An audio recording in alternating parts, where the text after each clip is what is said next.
How are you all doing today? So this is our midweek market analysis and top trade setup. Okay. So before we actually jump straight into every single thing that we have today, I would say that we actually take a look at few fundamentals. Okay, a couple of things that we have on that front. I think we owe it to ourselves to understand what is going on in the economy. All right. So last week, I mean this week so far, we've had some very, I don't want to call them crazy, all right, but we've got some really, really serious data released. All right. And when you have a look at what we have, what was released yesterday specifically, I'm talking about the labor data in the United States, everything here, right, including the manufacturing and the service PMIs as well. You see, that was a lot. What actually went down yesterday was not a joke. And also, we had some very interesting data that came out in the for European in the European Union, or let's just say for euro yesterday, including pounds. Okay, even though arguably UK is not in Europe, but it's part of Europe, technically. So let's just focus on, let's just say Europe and the United States. So moving forward, right? We have pound right here with the jobless claim. Actually came very good. Okay, so the jobless claim right here came very good for pound, and we saw the effect yesterday when we saw pound actually fly all the way to the upside, despite the fact that I was personally considering a short, all right, a counter trend kind of trade, or let's just say a short sell, a fifth week kind of move on the pound. But what we got instead was this particular, that crazy move to the upside. As a matter of fact, I would say let's take a look at it. Okay, let me drag this back here and let's focus on what we saw on pound yesterday. So pound is here, right? And we got that crazy jump, this particular jump yesterday. All right. And that was very, very, very interesting because I was like, if the market break below here, pull back, I'll be looking to short. But what we got instead was this demingly crazy jump, all right, because of that jobless claim that came very good. Which, I mean, we cannot fight that, right? It is what it is. It's the market. However, later after that, we got series of PMIs from European Union. Okay, this one is the German flash service PMI, manufacturing PMI, which really did very little to Europe. All right, to euro as a currency, which we're going to look into euro today, euro dollar, because there is a very interesting setup actually coming up there gradually as we speak, which you might want to take advantage of before it actually fades away. And then in the UK also, we had these PMIs that came out also very robust. I mean, the United Kingdom is now posing to be strong economically right now. Okay, so this might not be the time to be selling, but I mean, if you've actually been looking at the market in a while, you see that it's more like in the reverse psychology kind of space. When the economy is good, the currency tends to be weird, and when the especially the major pair, okay, when dollar was quite literally strong, that the only thing we had that wasn't really good is the consumer sentiment. Okay, the University of Michigan consumer sentiment. We had that was very crazy. Although the ad data, let's actually take a look at that as well. Oh my god, I wasn't planning that this video is going to be long, but I guess we have to talk about all of that, right? So let's take a look at the U.S. economic heat map right here. All right. So the hard data that we got was good, right? The hard data was good before the labor data that came out yesterday. Very awful. Okay, then I'll put dollar at 36.36%, which is terrible.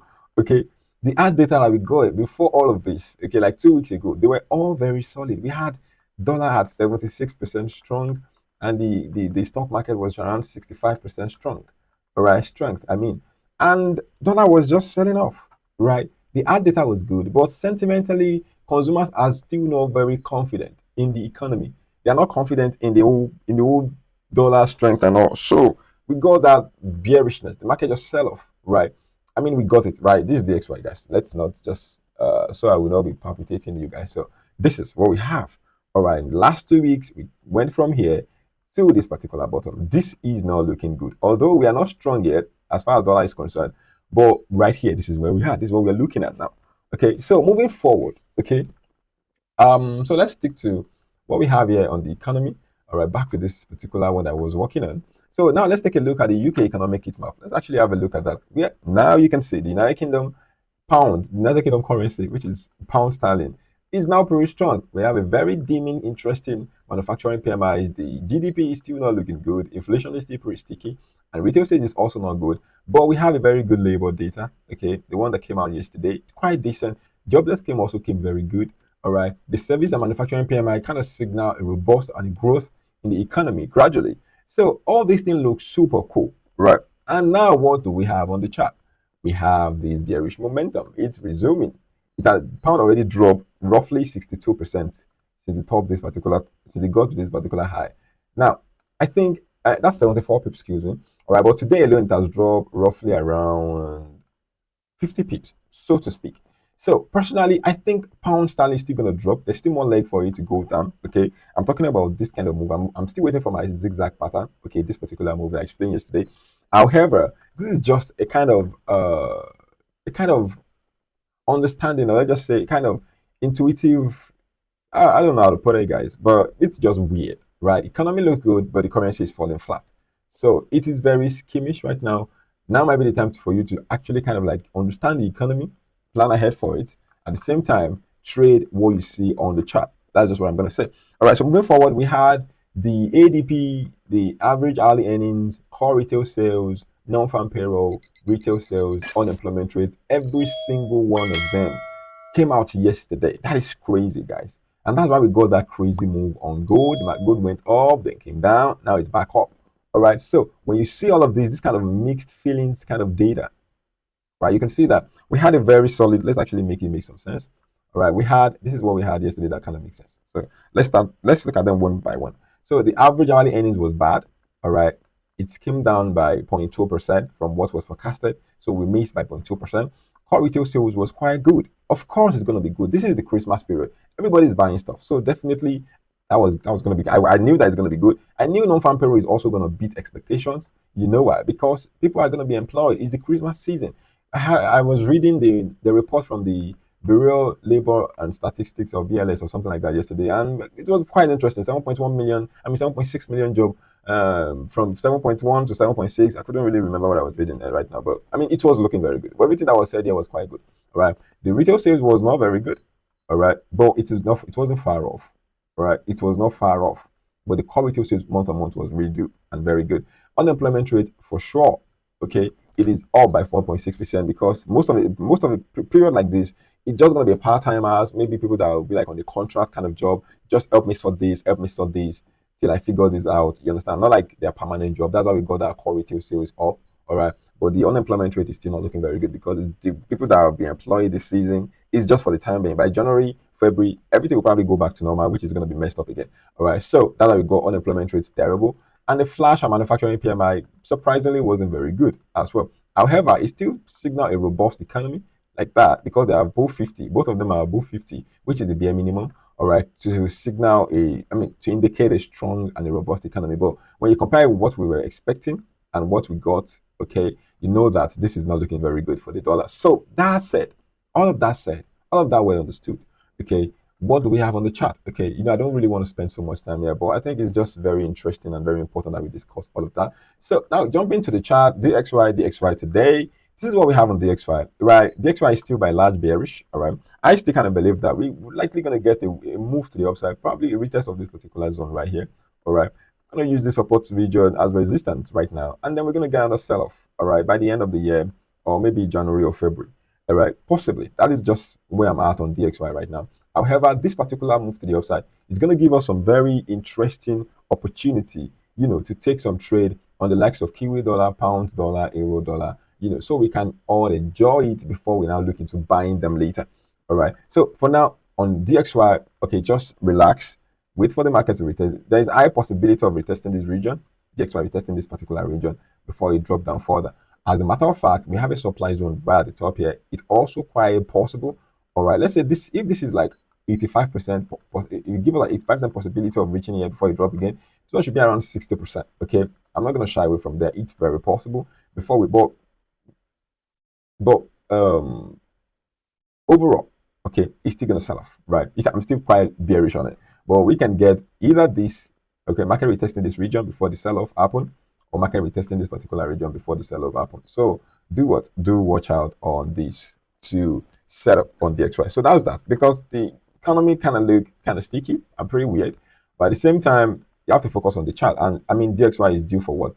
Is due for a very good pullback. And I guess we are getting it right about now. So just watch out very closely and map out your chart very nicely and just wait for the market to play itself out. So moving to Kiwi dollar. Don't forget yesterday we discussed Kiwi dollar that we're going to be looking to short it. All right. I guess now might be the time for you to be jumping into it.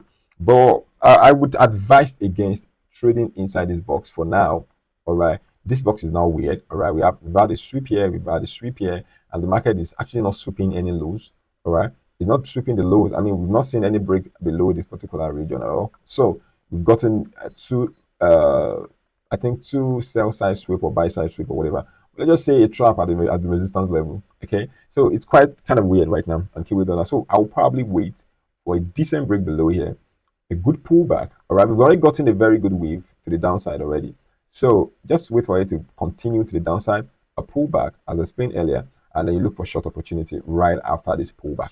Okay, you can see based on what we've seen so far, it doesn't have problem pulling back, right? Every lower low made a lower high, lower low, lower high, lower low, lower high, lower low here as well. Okay, this particular low was broken. So we have a lower high, all right, even though it's kind of like a flat high right here, liquidity sweep, something like that. Let's just get a new lower low, maybe a lower high that will chop the best part of this particular range, and then you're just going to sell off. So that's my take on Kiwi dollar right now. Don't force it, don't rush it, okay? Just wait for the market to come to you. It's going to come, all right? So pound dollar on the other hand, it's selling off, all right? I mean, pound dollar is good, but I have something better on euro dollar for you when we get there. But for me personally, I'm still leaning towards, because first up, we have this divergence here. We have the first divergence here, which kind of played very weirdly. Didn't really play out like I wanted to. So market break above it. Okay, so that is another, this is another emergence at the top here, by the way. Okay, which I'm gonna still draw very well. Let me just take it to 4 hour time frame because I like it better on 4 hour time frame. So this is what we have right here on the 4 hour band. Let me take it to basic black. Yes, something like this. And something like this. All right, we've got a very good divergence there. Very interesting stuff. Okay, on pound dollar, right? So now the first thing you want to look for moving forward is, I'm going to delete all of this. I don't see any need for them again. Okay, I'm also going to remove this one. I don't see the point anymore. So since we have this particular one at the top here, I would say that now let's take it to 1 hour time frame. Yeah, of course, this is going to look weird right now, the 1 hour time frame, but I'm not going to adjust it because 4 hour time frame, it looks good. So on the 1 hour time frame, the best thing you want to look for right now is a break below the structure right now.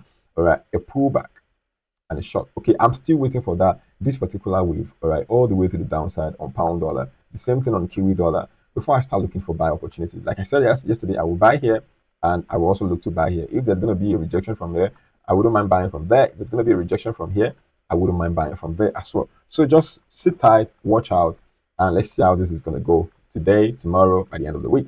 And the second thing I would like to discuss is USDJPY. I think dollar yen might be in that space where we might want to look for a buy, right? Because I was buying this some time ago. I mean, you all know about it. You all knew about it. And I'm still holding this buy, even though yesterday it was like in a very creepy drawdown that almost gave me a kind of like, it kind of confused me a little bit. But I'm still kind of holding this for like a long term, right? The only time I will probably leave this trade alone is if I get this particular, if I get something like this, a break below here, all right, that will probably make me change my mind on dollar yen. Okay, something like this. I'll probably just gonna close it. All right, but ultimately, before I can leave that trade, I want it to like break below here fully. That's probably where I will start looking for short opportunity right here. Okay, all the way to the downside. So by that time, I'll have gotten at least this kind of wave momentum. Okay, this kind of wave would have happened, then I'll probably look for short from there. So that is just what my thought process is on dollar yen. So dollar yen, you can look for buy. It looks good in my opinion. And I've talked about pound dollar, Kiwi dollar. Talk about dollar yen now. Let's take a look at euro dollar. I think something is happening on euro dollar. You might want to pay close attention to. Now on euro dollar, this is a very good opportunity to short. Like sell it right now. I'm just saying. Don't forget again, this is not a financial advice. Okay, do with this information what you like. Okay, but in my personal opinion, I think there is high possibility of euro dollar, in fact, coming all the way down here to retest this particular region before we get another rush to the upside. Okay, I think we can get something like this from euro dollar, in my opinion. A retest of this demand zone, or even this particular one right here, a retest of this particular demand zone as well.